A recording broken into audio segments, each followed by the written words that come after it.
Գրիմ եղբայրներ, փոքրիկ մարդուկներ։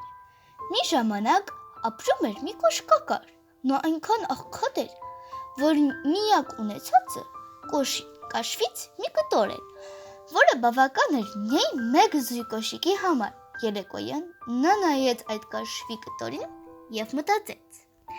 կքնեմ հիմա, վաղ առավոտյան վեր կկենամ ու կկարեմ կոշիկներն։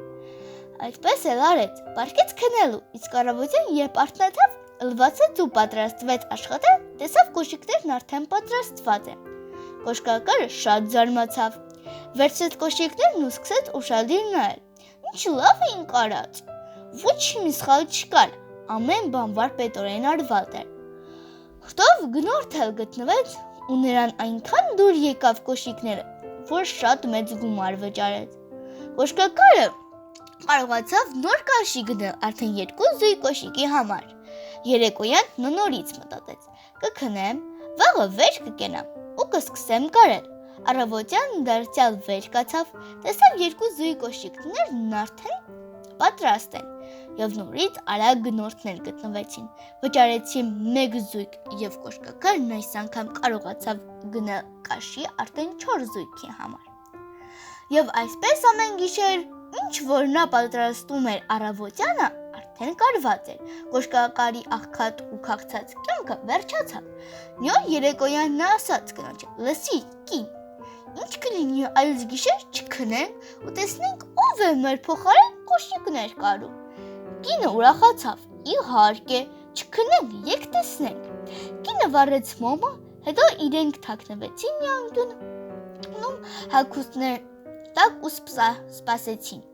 Ճիշտ կես գիշերին սենյակ մտան փոքրիկ մարդուկներ։ Նստեցին կոշկակարի սեղանի շուրջ,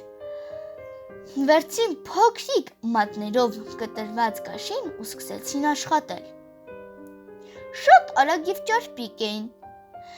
Ծակոտեցին, կարեցին, մուրճով խփեցին, կոշկակարը զարմացած չէր կարողանում աչքերը կտրել նրանցից, մինչև վերջին զույգը կարեցին ու հետո սեղանին ցատկեցին ու անհետացան։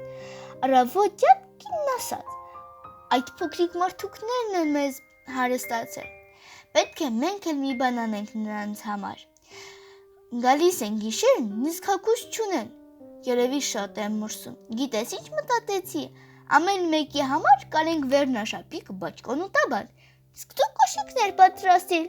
Կոշկակարը համաձայնեց, լավ գաղափար է, շատ կուրախանան։ Եվ մի երեկո կոշիկի փոխարեն սեղանին դրեցին իրենց պատրաստած նվերներ ու նորից թաքնվեցին անկյունում։ Ճիշտ կես գիշերին կրկին եկան փոքր մարդուկները։ Սեղանին տեսան ոչ թե կաշի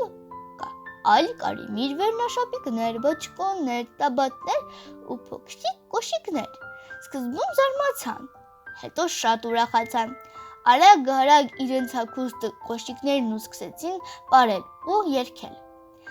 Լավ է մեր հագուստները, այլևս չկան տխրություն, մեզ ուրախացրել են նվերները, կոշիկներ էլ չենք կարելու։ Երկար ժամանակ նրանք պարեցին, ցատկեցին, նստեցին աթոռներին, հետո անհետացան ու այլևս երբեք չեկան, բայց կոշկակար երջանկությունն ու հաջողություն երբեք չլքեց